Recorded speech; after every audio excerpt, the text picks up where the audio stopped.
information. Red flag warning remains in effect until 7 p.m. this evening for wind and low relative humidity.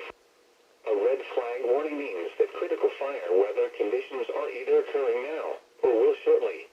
Any fires that ignite may spread rapidly and exhibit extreme fire behavior. Use extreme caution if engaging in any activities that could start a fire. A red flag warning means that critical fire weather conditions are either occurring now or will shortly. Well, good morning. Good to see everyone today.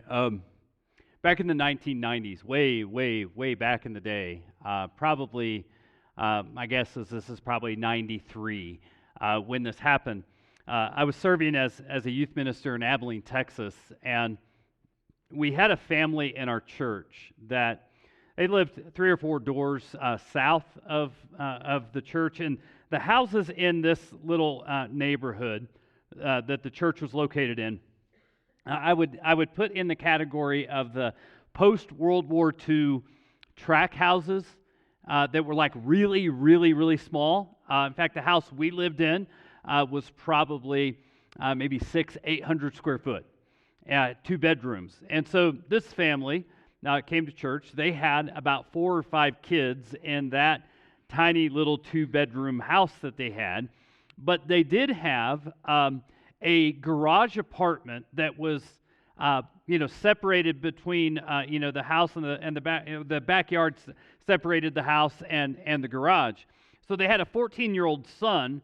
So to make room for the other kids in the house, they decided to allow that son to live in the garage apartment.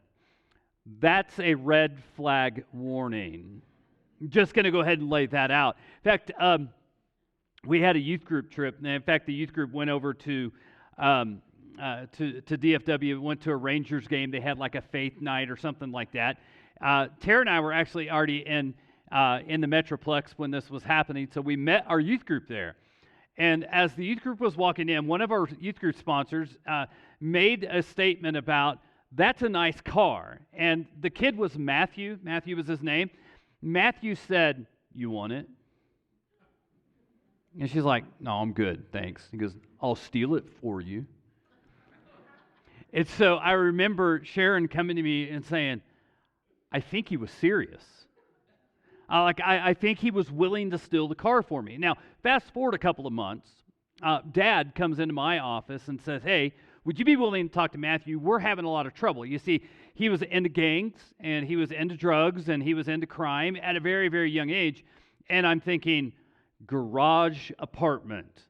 This is probably not working out real well for you. So anyway, I had a meeting with Matthew, and I was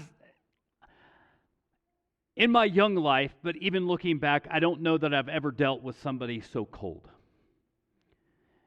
And I eventually asking the question, "Do you not really care what you're doing to your family?" And I try, because it's been like 30 years, but I think what he said, something along the lines of, "I don't care.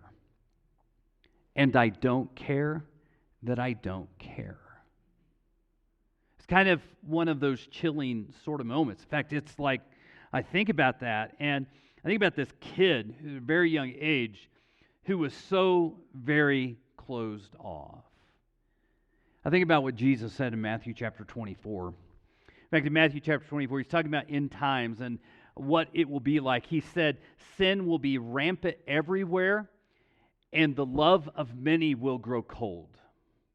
Now, I don't think that when we look at our lives and so on, that we're ever going to be like that kid Matthew who is completely cold, completely shut off. But let me ask this question. What do you do when you feel like your love is growing cold?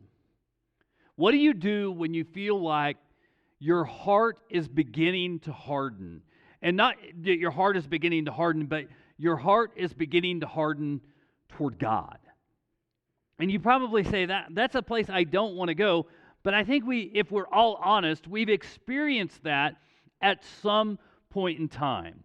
So what we're going to do as we talk about red flag series, red flag warnings, what we're doing in this series is we're looking at some of the passages of the Bible that really should serve as warnings to us.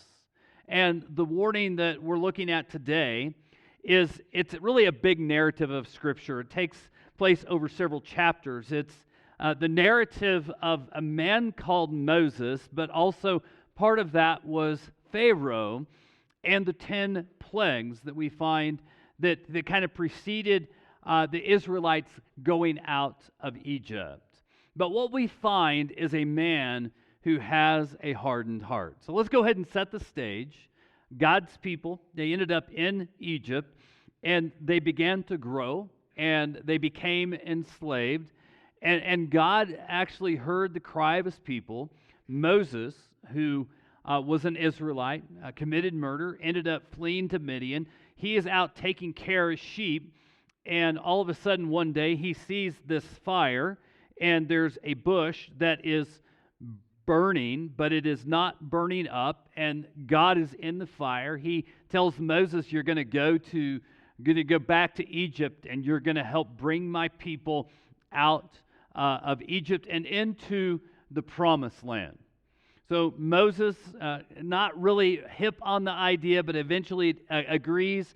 He and his brother Aaron go and they make the initial request of Pharaoh of, listen, we're going to draw our people out. And Pharaoh, well, we've kind of begin to see that he already had a hardened heart toward God. Let's look at Exodus chapter 5 and verses 6 through 9. It says, that same day Pharaoh sent this order to the Egyptian slave drivers and the Israelite foremen. Do not supply any more straw for making bricks. Make the people get it themselves. But still require them to make the same number of bricks as before. Don't reduce the quota. They are lazy. That's why they are crying out, let us go and offer sacrifices to our God. Load them down with more work. Make them sweat. That will teach them to listen to the lies. So basically what we find is a man who already has a hardened heart.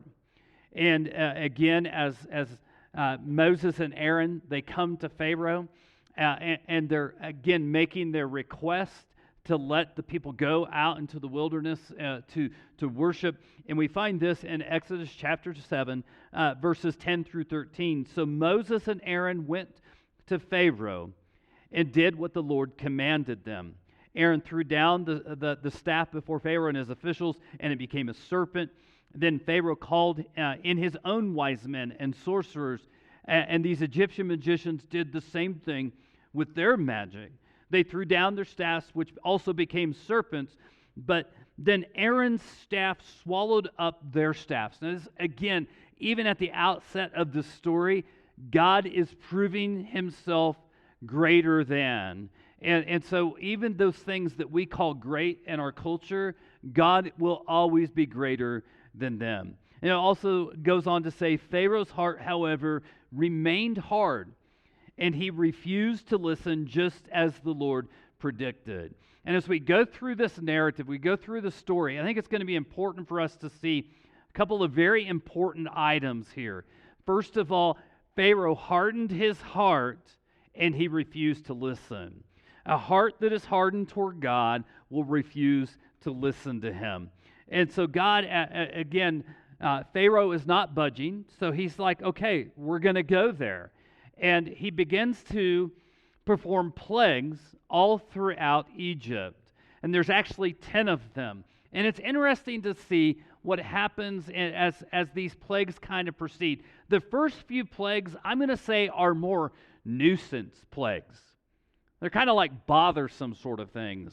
But they progressively get worse.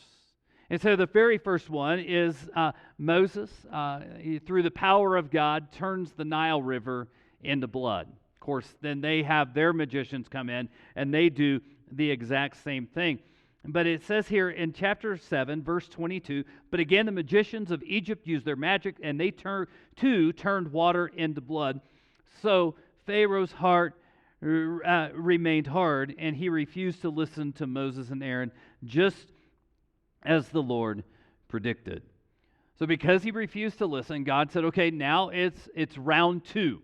Round 2, we're going to go into this plague. And so we find chapter 8, verse 15. It says, "But when Pharaoh saw the relief from the frogs," right, and he had requested relief, he became stubborn.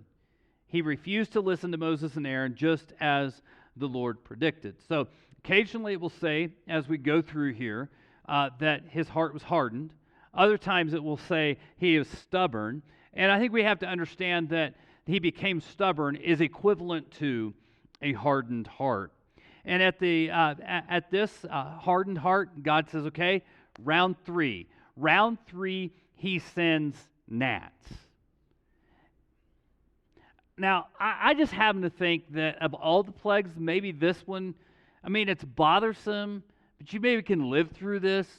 But one of the things that happens is that, like his magicians and his advisors come to him and say, dude, something big's going on here.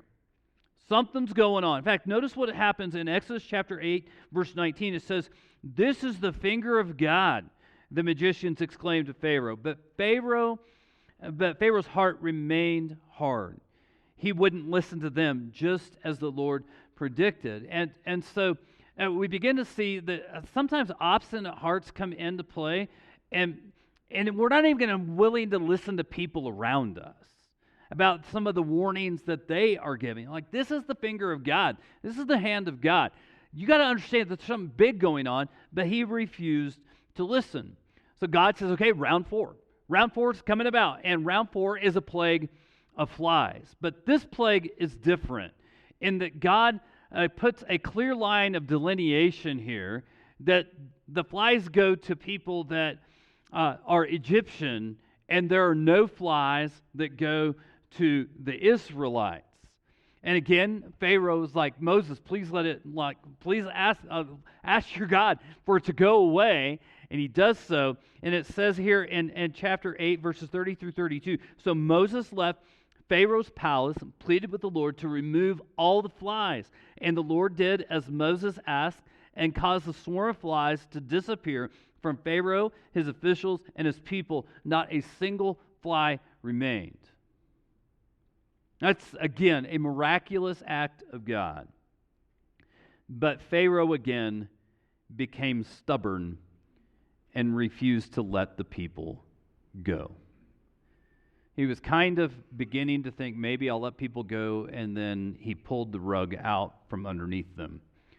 And so God says, okay, round 5. Round 5, again, there's that clear line of delineation, and it's a plague of livestock. And it's not just some of the livestock, it is all of the livestock that belong to the Egyptians die. Cattle, horses, donkeys, mules, you name it. Anything in the category of livestock goes away. But yet the Israelites, all of their cattle and livestock live. And the interesting thing is, God said this is what's going to happen, and he warned him about what was going to happen, and he hardened his heart anyway. But after it happened, again, he's asking for reprieve.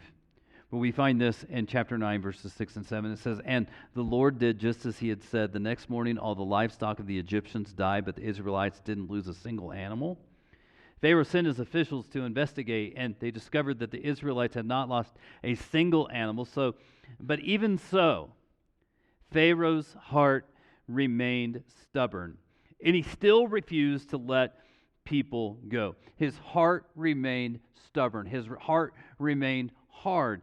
And I think, we're thinking, how could Pharaoh go through all of that and be so stubborn? How could he go through all of that and still have a hardened heart? And I have to ask the question, how can we go through all that we go through and still be obstinate before God?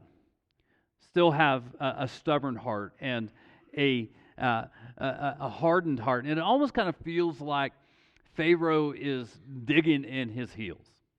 Again, so we get to round 6, plague number 6. And what we find is God says, here's what I need you to do, Moses. I need you to take some ash from a kiln. So I'm just going to say it like this: ash from a fireplace. I want you to throw it up in the air, and it's going to spread all throughout Egypt. And as it spreads throughout Egypt, it's going to the picture in my mind, because we live here in New Mexico, is we understand that haze and that eerie feeling of smoke filling the air. It's happening in the Northeast United States, and nothing against what's happening there. I feel for them, but I did say this week, we go through this all the time, and the national news doesn't really care. But it happens back there, and everybody's like, it's the end of the world. Like, they're so soft. Now, please understand, yeah, we deal with this on the yearly most of the time. But the reality is, it's an eerie sort of thing. But when that ash touched their skin, boils, oozy, pussy boils all over their body. But again, we find this, and things are changing now. Let's look at verse 12 of chapter 9. But the Lord hardened Pharaoh's heart. And just as the Lord predicted, Pharaoh refused to listen.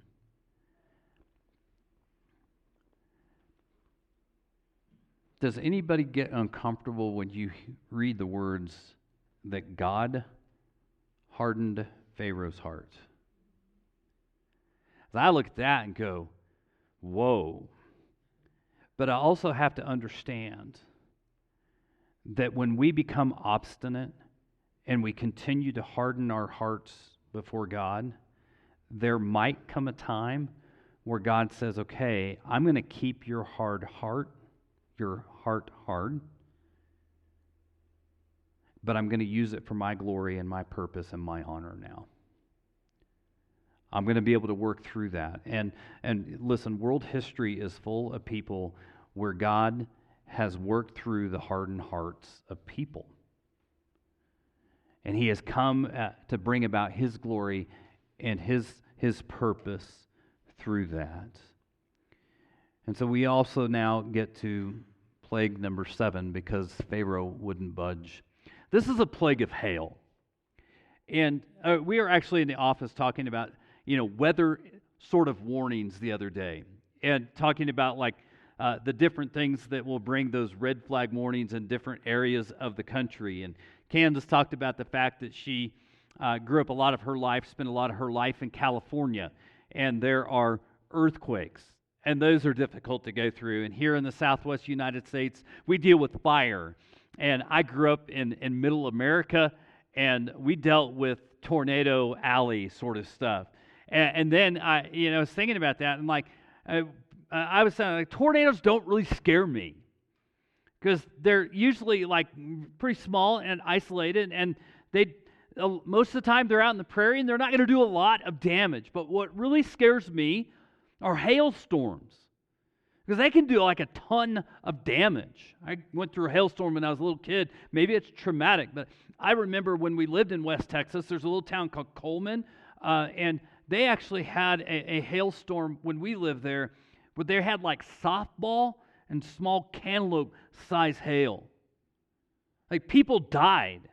And so in my mind, this is what I'm thinking is happening in Egypt. And so God sends hail, and it says in verse 27 of chapter 9, then Pharaoh quickly summoned Moses and Aaron. This time I have sinned, he confessed. The Lord is the righteous one, and my people and I are wrong. So maybe now, maybe he's getting it, right? So this is what happens, though. So Moses left Pharaoh's court and went out of the city. When he lifted his hands to the Lord, the thunder and hail stopped, and the downpour ceased. It's like God shut off the faucet.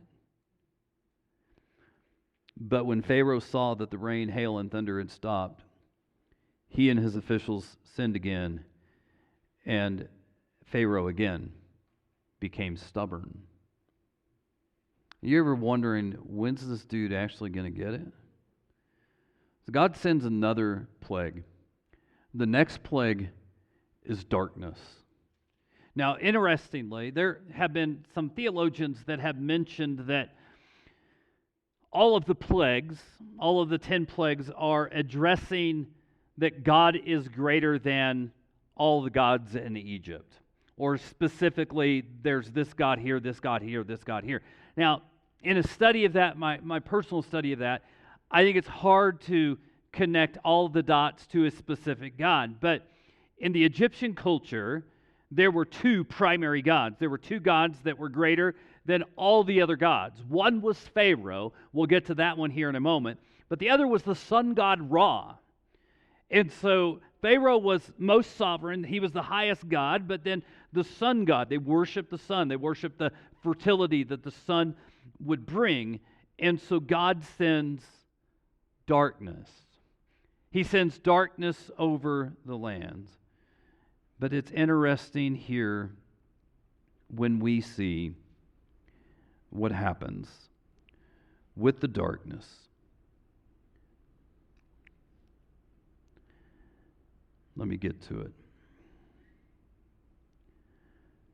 Finally, Pharaoh called for Moses. He said, "Go and worship the Lord, but leave your flocks and herds here. You may even take your little ones with you."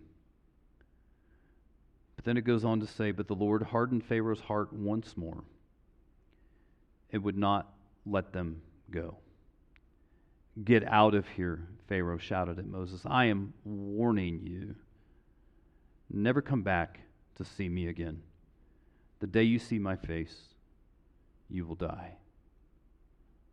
You see, there's a couple of lessons I think we can get here. We can go back to the plague of locusts and understand a couple of things. Number one, hardened hearts want to stay hard. Have you ever noticed that with people? Have you ever noticed that sometimes hardened hearts just want to stay hard? And when they begin to kind of bend and mold just a little bit, they stiffen up. Have you ever been around somebody who says, "I just want to be mad"? What do you want to be mad about? I don't know. I just want to be mad. And so Pharaoh here is like, he's got a hardened heart, and it just kind of sticks this way. Also, I think one of the things that we have to understand is like the number of times that we kind of skipped over the plague of locusts, but the plague of locusts that happened is, he was like, "Sure, go ahead and go, but don't let the women go. Don't let the children go." And then it was, "Go ahead and go, but don't take the livestock." It's interesting that I think hardened hearts are never going to be truly, fully open to the will of God. Like God says, "This is what I want to happen." And it's like, fine, I'll let this happen, but I want to control the narrative. Fine, I'll let this happen, but I want it to happen this way. And so one of the things that I think we find happening here is Pharaoh's bargaining with God. Let me ask you, do you ever bargain with God? Have you ever said, "Okay, God, if you get me out of this, I will never this again"? Or if you answer this prayer, "I promise I'll read the Bible every day. I promise I'll go to church every Sunday." You put out that bargaining chip and the bargaining tool before God. And I think, again, that's a sign that our hearts are not fully open to the will of God. So after 9 plagues, God says, "Okay, it's time. It's time to prove that I'm really God. And it's time to let people know that my will cannot be thwarted." Listen, that's one of the things. I know that might sound harsh, but God is going to accomplish His plan, whether we're in it or not. And Pharaoh had been obstinate, and he had hardened his heart time and time and time again. So God says, "Okay, here's what's going to happen." And the Israelites were told that a death angel is going to come and is going to pass through every house in Egypt. But if the death angel sees the blood on the doorposts from the Passover lamb, well then he will pass over that house. But every other home, firstborn child, even the firstborn male of livestock, would die. And if you've seen the movie The Ten Commandments, right? You have that picture of Moses or of Pharaoh and his child who is gone. And God proved that he was, in fact, God. But I want you to understand something about his hardened heart and what hardened hearts do today. Hardened hearts create a trail of collateral damage. You see, Pharaoh's hardened heart destroyed a country. Pharaoh's hardened heart destroyed the economic structure of a country.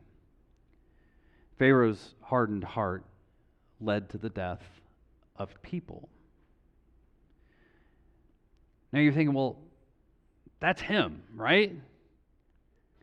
But I'm just going to say, you don't have to be a world leader to have a hardened heart. And you don't have to be a world leader to create a collateral damage, a trail of collateral damage as a result of your hardened heart. And I think the red flag warning is, without even knowing it, our hearts can harden toward God. And our hearts can harden toward God because life. Our hearts can harden toward God because of life circumstances. In fact, we can look at the fact that sometimes there's death and there's illness and there's failed relationships, and there's business failure, and there's hopes and dreams of life didn't work out like we expected. And there's hardened hearts that can happen just because we squeeze Jesus out of our daily schedules. And we're sometimes surrounded by difficult people, and difficult people cause us to build up walls. And when we build up walls, that creates a hardened heart. And I believe that Satan will do everything that he can to use circumstances in our lives to harden our hearts. In fact, if you go back to the very, very first sin in the Garden of Eden, it's interesting, Satan didn't question the existence of God. He didn't even question the authority of God. But he did cause Adam and Eve to question the goodness of God. And Satan wants you to question the goodness of God. Ever done that? Have you ever asked the question, why would God? Or why did God? Or why would God allow? And Satan knows that when we question the goodness of God, that is like the express lane to a hardened heart. But I want to let you know that a hardened heart doesn't have to stay that way. In fact, if you fast forward several hundred years, the Israelites, after they had gone into the promised land, you know what? Their hearts were still hardened. As much as Pharaoh's heart was hardened, their hearts were hardened, and they were disobedient, and they weren't open to the will of God, and their hearts were closed to God. And one of the things that we find is God was getting ready to take them into captivity, but in taking them into captivity, God said, but I want to give you some hope. I want to give you some hope of what will happen one day. And in Ezekiel chapter 11, verse 19, it says, and I will give them singleness of heart and put a new spirit within them. I will take away their stony, stubborn heart and give them a tender, responsive heart. And some of your versions of Scripture might actually say, and you may have heard this before, I will turn a heart of stone into a heart of flesh. And we're thinking, How does that happen? And I'm going to say it like this, and this is our bottom line here today. Through Jesus, God wants to turn a heart of stone into a heart of flesh. The only one who can change our hearts is not us, it is Jesus. And he can take a stubborn stone heart and turn it into a heart of flesh. In fact, if I were to give you the theme of the Bible, if I were going to give you like the story of the Bible from beginning to end, it is God persistently and passionately pursuing people with stony hearts so that he could introduce them to Jesus and turn their hearts into a heart of flesh. That's the story of the Bible. But I've also learned this about me. Just me. Maybe you, but I know this for me. Sometimes God needs to break my heart in order to melt it. In order to change my heart, God needs to bring me to a place where he breaks it. And so with that in mind, I want to ask some questions. We said here today that, or last week, that we're going to meddle a little bit, that good preaching meddles into people's lives. And so I'm just going to ask a question, actually 3 questions here today. One is this: what are you bringing into your mind that is hardening your heart? Whether we know it or not, and we live in what's called the digital age or the age of information, we are inundated with messages all the time. We are inundated with messages so much that I don't know that we are able to adequately process all the messages that are coming in. Have you ever thought about that? Have you ever thought about, like, we have so much that's bombarding our minds all the time that it's absolutely stunning and amazing, but at the same time it's very frustrating. I mean, I think about when I was a kid. We didn't have a remote-controlled TV, right? I can remember the fact that I was the remote. Like my dad would turn to channel 13. We only had a couple channels. And that was kind of like the amount of information that's coming in.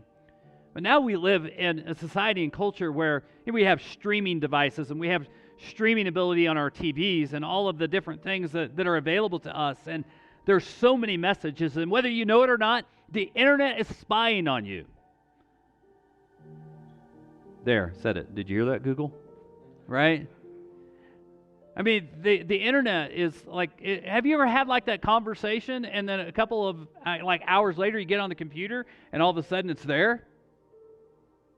I don't know what to do with it, but we have so much coming in. We have so many messages coming in. We have so many news cycles going on all the time. And heck, one of the things that they've said about if you could time travel, that if we could go back in time, 500-600 years, the thing that would startle us the most is the odor, and it would not be good. But if people 500 years or 1,000 years ago could come back and travel ahead in time, and they would come into our world, you know what they would probably say is most jarring? The noise. And so with all the messages and all the content continually bombarding us, I'm just going to suggest that it's creating 2 very symbiotic problems in our society. And one is anxiety. Each Tuesday we get to pray over all of the prayer requests that we have as a church. And it is amazing to me the amount of anxiety that we are praying for on a consistent basis. And it's especially true within our student culture, that kids are dealing with, all the pressures of social media, and it's just creating anxiety, and along with anxiety becomes anger.